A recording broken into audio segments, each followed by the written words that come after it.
Hi, welcome back. This is going to be the last module of the short-term course on computational chemistry. This module is about density functional theory and its applications. DFT calculations are as simple to run as Hartree-Fock calculation in Orca. So let's try to compute an important global descriptor, that is Anderson potential, for simplest amino acid, that is glycine, using DFT methodology. So let's take the help of Avogadro library to obtain the coordinates of glycine. So go to build menu. In the insert option, click on the fragment option and look for the amino acids folder. That's there. If you scroll downward, you'll find glycine. It's there. So if I select this and click on the insert button, so you got glycine on the display panel. So let's unselect this. So go to select and click on select none. So now we have glycine. Now let's try to generate the input file. Orca input file, go to extension menu, Orca, generate Orca input. Now in this case, let's take the help of advanced mode for generating the input file. So in the basis set, let's look for a triple zeta basis set with new polarization function.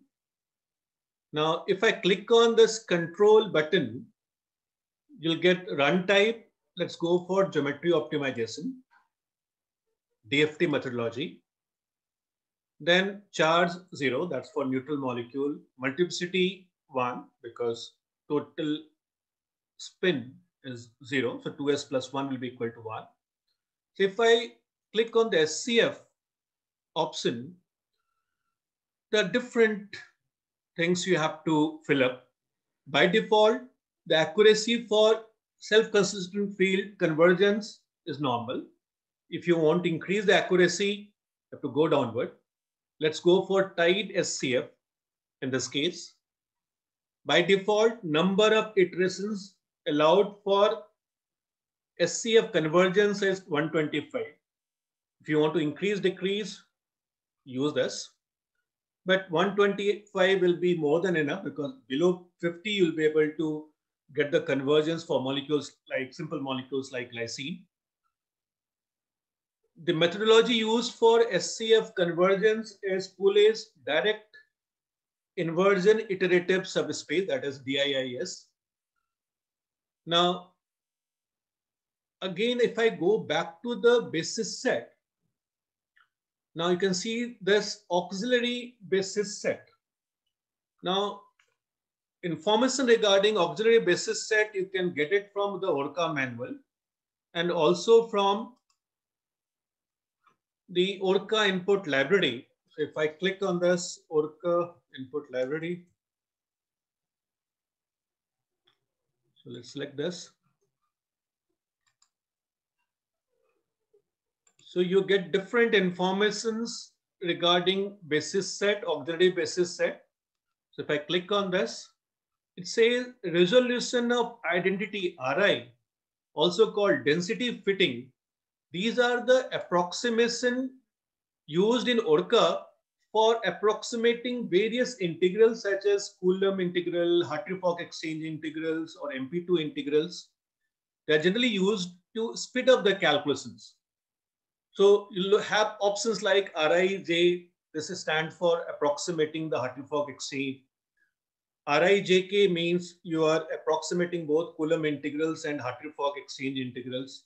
And again, there's Coulomb integrals and cos x numerical integration for Hartree-Fock exchange, Rij cos x. So these are the features which is available in Orca to speed up the calculation. So you have to be careful about the choice of the Ri approximations. So I think the Orca input library will be of great help to you. But in detail, you can get the information for the regarding this auxiliary basis set from Orca manual. So if I go back again, in the theory lecture of the present module, there is a discussion on the DFT functions. You can choose from them. Normally, we go for this particular hybrid DFT functional, that is Baker-Lee-Yang-Park or PBE functional. But the choice of functional is yours, depending upon the type of calculation you are going to perform. So B3LIF is good enough for performing a geometry optimization calculation. So for molecule like glycine. So from the drop-down menu, let's choose the B3LIF functional. Integration grid, let's choose the default value, that is 4. In the data option, let's put a comment. So let's write geometry optimization of glycine. And then print level, let's keep it normal, Cartesian coordinate. And if you want to visualize the molecular vitals, then you can click on, select this basis set. So this was the option which we have used earlier also for obtaining molecular vitals. So using advanced mode, you can directly choose this. So in the basis set, let's check it again. We have provided which type of basis, because two very important information you have to provide in DFT calculation. One is the choice of basis set, and second, the choice of exchange correlation function. Other things you can use the default value, SCF, then again comment information regarding molecular vitals and basis sets, whatever coordinates we are going to use, Cartesian or internal coordinate or Z matrix compact form. So I think we are done with the input file. So click on the generate button and save it wherever you want. So I have done that calculation. Let me show you the folder. So if you click on this, you'll save this file. Let me cancel this. And I've done already that calculation part. So if I click on this folder, the test folder, got a DFT calculation, and the neutral folder, that was my input file. So if I click on this input file, let's open in the notepad. That's what I have written. We have used advanced mode, geometry optimization of glycine, B3LIF functional. We are performing optimization calculation. That's the choice of basis set. And that's the information regarding the auxiliary basis set, the normal print, default grid, integration grid, and then accuracy for SCF convergence. We are using tight SCF, and then information regarding generating detailed information about the molecular vitals and the basis set for visualizing the molecular vital. That's the input file.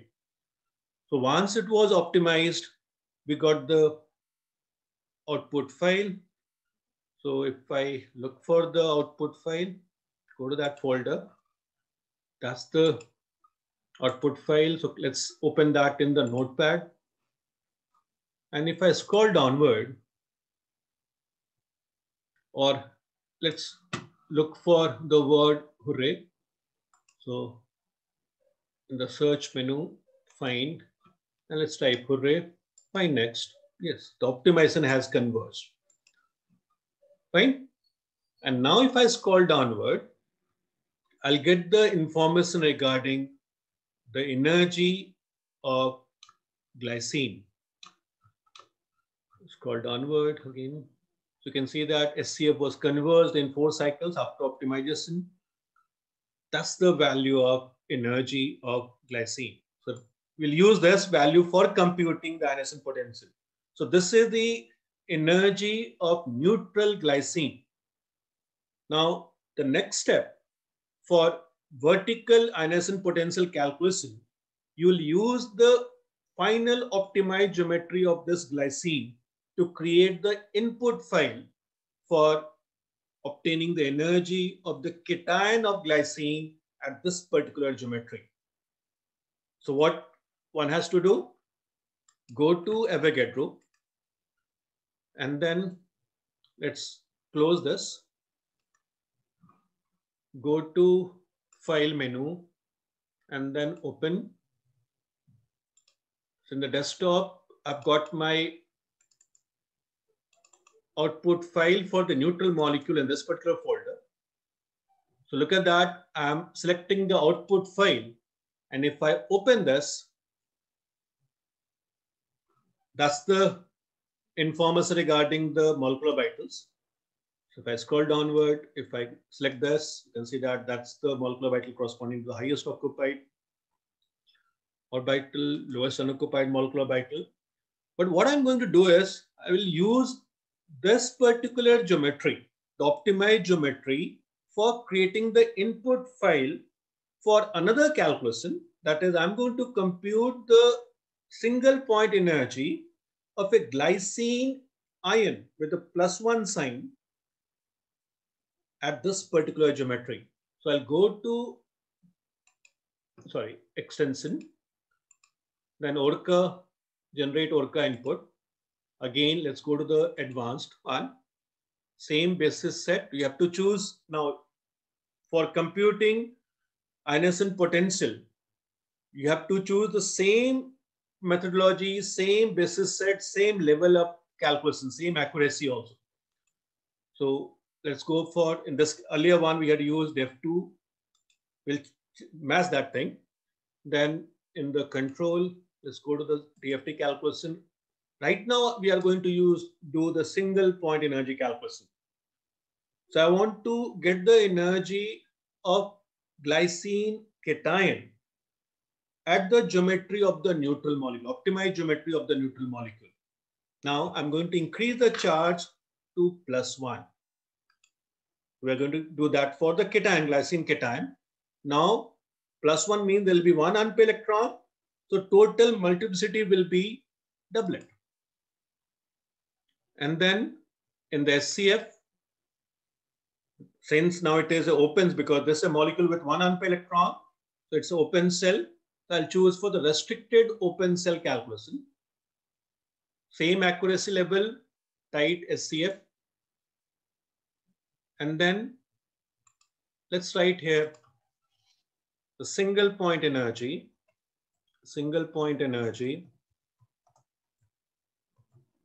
of glycine cation, but we mentioned that at the geometry of optimized neutral glycine.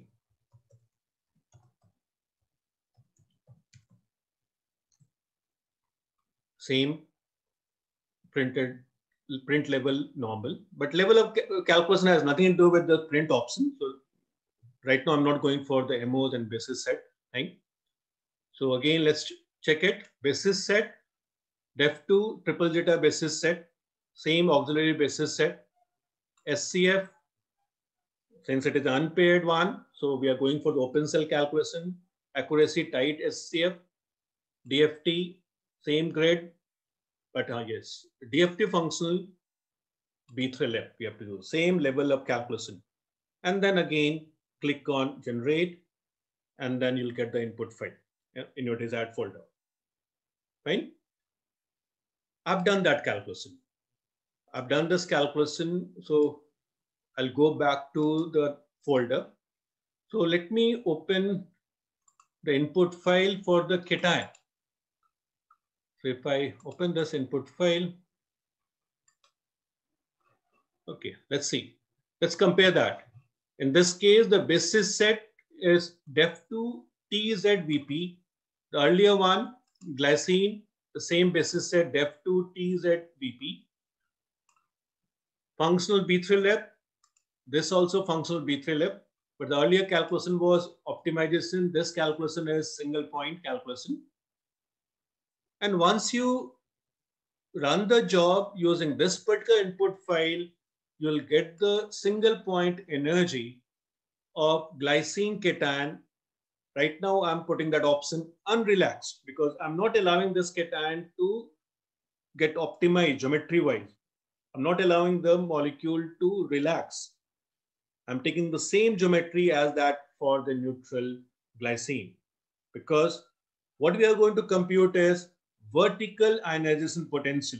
So vertical ionization potential is the energy difference between the glycine cation and the energy of the glycine neutral at the geometry of the glycine neutral.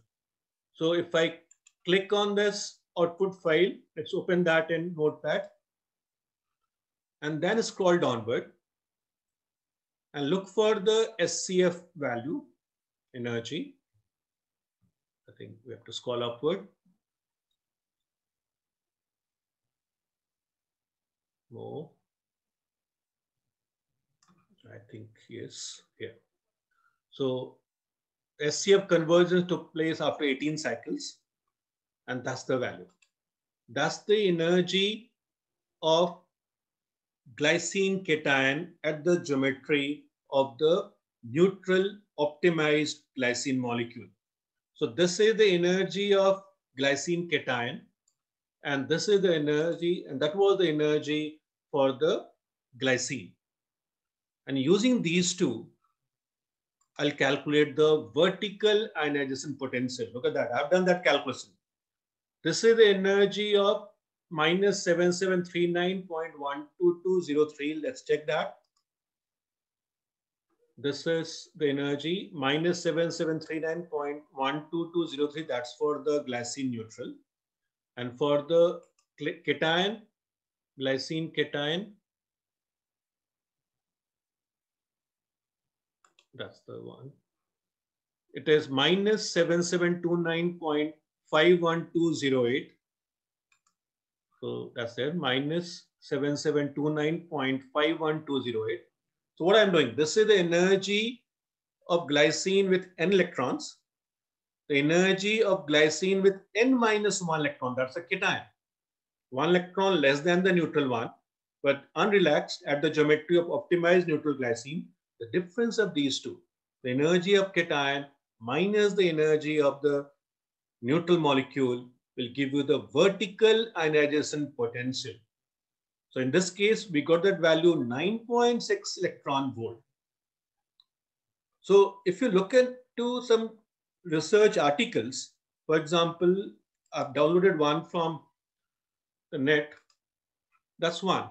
Calculated vertical ionization energy of common alpha amino acid in the gas phase and in solution also.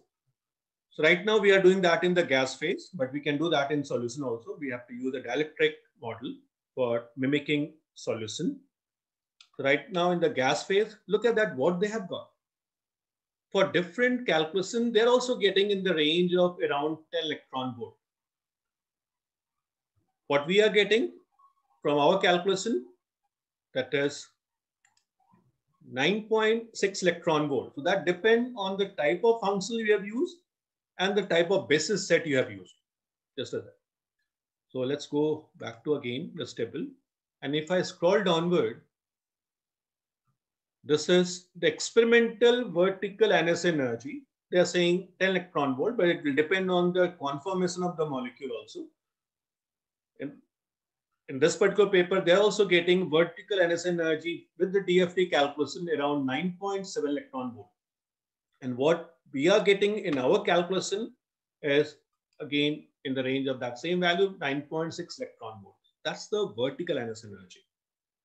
There's another one called adiabatic ionization energy. So what is adiabatic ionization energy? That's the energy difference between the cation, but now it is relaxed one. So what we'll do, let me show you what I have done. In this, I've taken relaxed cation. Let me open the input file. So if I open this input file, you can see there, look at that, what I'm doing. I'm doing the optimization calculation. Same level of calculation, everything. Same grade, same accuracy for SCF convergence, same basis set, same auxiliary basis set, same exchange correlation functional, everything is same. But in this case, we'll ask this Orca to optimize the molecule and get me the final energy. So if you look at that folder, let me open this output file, relaxed one. And again, let's search for Hooray. That will directly take me to that page. Yes. Convergence has taken place. And now if I scroll downward, this is the, again, I'm going to get the energy of the glycine cation, but the relaxed cation. This is not at the geometry of the neutral one. So the value will be different. Again, scroll downward. SCF convergence after 5 cycles after doing the geometry optimization, and that's the value. Minus 7730.18847. And I've used this to obtain the value minus 7730.18847. That's the energy of the cation, but the relaxed one, minus the energy of the neutral molecule. Now I got that value around 8.9 electron volt. Now I'll show you one table which our group has performed way back in 2008. That's the publication in 2008. Structural and energy properties of alpha amino acid using DFT. But in this case, we had used plane wave basis set, not good for the molecule. They are mainly used in solid state calculation. But for this was my first international paper. But this table gives you the value of the experimental ionization potential, that is adiabatic. Look at that value for glycine, it is 8.8. Using plane wave, I got this vertical ionization potential around 10.954 volt and adiabatic 10.556 using plane wave basis set. But just right now, I showed you that using a localized basis set, a triple zeta basis set, what I'm getting is around 8.9 electron volt. They're very close to the experimental value, and that experimental value is your 8.8 electron volt. Not only ionization potential, we can also obtain other global descriptors such as electron affinity, which is actually the energy difference between the energy of neutral molecule and that of anion. This anion has one additional electron compared to the neutral molecule. So for computing this, for example, in case of glycine, what I have to do simply is we have to change this charge value from +1 to -1. This will also have one unpaired electron, so multiplicity will be 2. And then you can repeat the calculation. For vertical, you have to perform the calculation at the geometry of the neutral glycine molecule. And for the adiabatic, you have to relax that molecule. So once you have ionization potential and electron affinity, you can also obtain things like electronegativity, which is nothing but an average of ionization energy and electron affinity.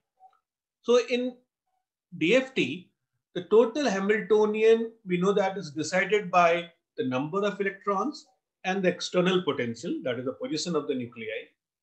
So simply varying number of electrons and external potential, we can get the values of different properties. This approach is also termed as conceptual DFT. Widely used for obtaining global descriptors of various molecules. For example, in this case, we had obtained the global descriptors of vitamin molecules, and we have also done some antioxidant behavior calculation. In this case, we simply computed the electronegativity, which is nothing but the negative of chemical potential, which is the difference in energy arising due to the difference in number of electrons, keeping the position of the nuclei fixed. That is vertical I'm talking about. So keeping the external potential fixed means you are keeping the geometry of the molecule fixed, that is the position of each atom fixed. And then you are changing the number of electrons. And with the change in number of electrons, we get the change in energy, and that can be useful in obtaining things like ionization potential, electron affinity, and then we can get electronegativity and chemical potential. The difference of ionization potential and electron affinity will give you the hardness, and the reciprocal of hardness will give you the softness. So what we did in this particular work, we had obtained the various global descriptors, that is vertical and adiabatic ionization potential, vertical and adiabatic electron affinity, and then things like hardness, softness, and electronegativity and chemical potential.